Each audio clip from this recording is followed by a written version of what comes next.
طيب. دعني أنتقل إلى الناصرة. سيد الخطيب، ما رأيك يعني أو ما تعليقك؟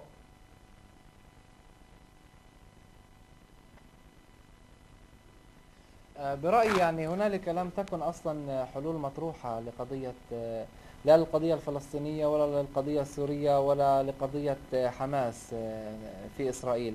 هنالك يعني اختلاف على عدم التوصل إلى حل حتى الآن يعني. نعم. نتنياهو اليوم يقول أنه لا يريد التفاوض لا على الصعيد السوري ولا على صعيد غزة ولا على الصعيد اللبناني، يريد سلاما اقتصاديا أولا ومن بعدها يتخذ المفاوضات السياسية مسلكا آخر. ولكن نحن نتحدث عن فترة قبل الانتخابات، ومن ناحية أخرى أيضا كديما تتجه نحو مفاوضات، وليفني تقول أنها تريد أن تستمر في هذه المفاوضات، ولكن هذه حال إسرائيلية مألوفة منذ الأزل. يعني إذا نظرنا إلى كل الحكومات السابقة منذ أوسلو إلى اليوم يعني لم يتم التوصل ولا إلى أي تقدم ولا على أي صعيد.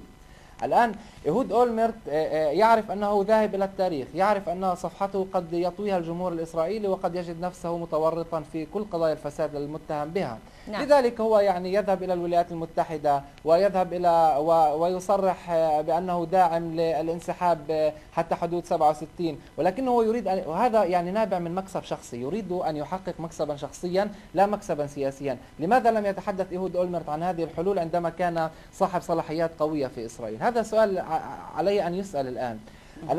المشكلة الأساسية بالنسبة لإسرائيل أنها لا تطرح حلول، يعني هم يقولون ماذا لا يريدون ولكن لا يقولون بالضبط ما الذي يريدونه. نعم، نشكرك من الناصرة المتخصص في الشؤون الإسرائيلية السيد فراس الخطيب، شكرا جزيلا لك على هذه المشاركة.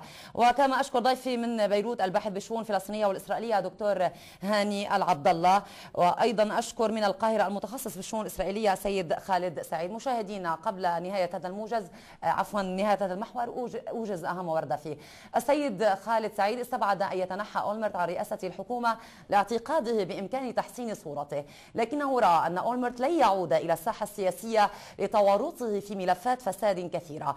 دكتور هاني العبد الله رأى في الاتهامات الموجهة لأولمرت بأن لها انعكاسات على الوضع السياسي له ولحزبه داخل الكيان الإسرائيلي، وقال: صحيح أنه ما من نص قانوني يحتم على أولمرت الاستقالة، لكن أخلاقيا عليه أن يفسح المجال لزعيمة كديمة الجديدة، واصفا هذا الحزب بأنه أصبح بلا برنامج.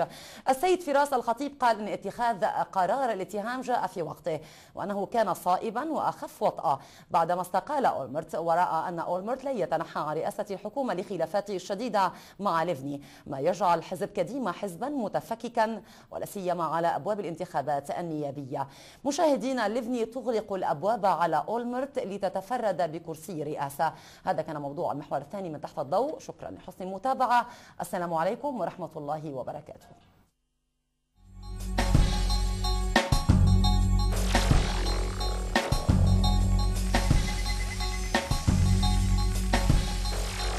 Thank you.